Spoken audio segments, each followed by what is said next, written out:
আজকে ছিল চতুর্থী। তো আমরা 3 বন্ধু একসাথে ইউনিভার্সিটিতে পড়তাম। আমাদের এমএসসি কমপ্লিট হয়েছে, 5 বছর হয়ে গেছে। তো সবাই একসাথে অনেক দিন দেখা হয়নি, তাই আমরা ঠিক করেছিলাম আজকে একসাথে আমাদের ফ্ল্যাটে টাইম স্পেন্ড করব।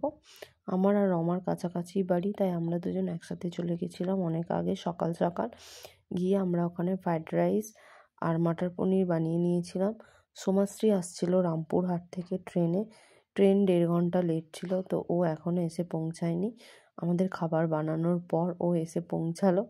আমরা ওকে ওর জন্য খাবার দাবার রেডি করে রেখেছিলাম। তো ও এসে আগে ফ্রেশ হয়ে নিল, কারণ প্রচণ্ড গরম ছিল এদিন। তারপর আমরা খেতে বসলাম। আমাদের লাঞ্চের মেনু ছিল ফ্রায়েড রাইস, মটর পনির আর পায়েস। পায়েসটা কাকিমা বানিয়ে দিয়েছিল, বাড়ি থেকে এনেছিলাম। তো তারপর আমরা খাওয়া দাওয়া করে নিলাম। খাওয়া দাওয়া করার পর আমরা ভাবছিলাম মুভি দেখব, কিন্তু অনেক দিনের অনেক গল্প জমেছিল। তো গল্প করতে করতেই দুপুর গড়িয়ে বিকাল হয়ে সন্ধে হয়ে এসেছিলো। তারপরে ভাবছিলাম আমরা বেরোবো কিনা ঠাকুর দেখতে, বুঝতে পারছিলাম না, তাই একটু গান চালিয়ে গান শুনে নিয়েছিলাম, গান দেখে নিয়েছিলাম।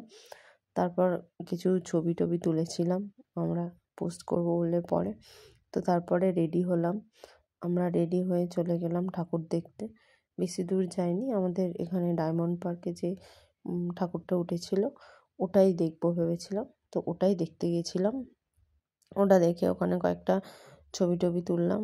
আমার ছবি তোলা হয়নি, আমি সোমাশ্রীর কয়েকটা ছবি তুলে দিলাম।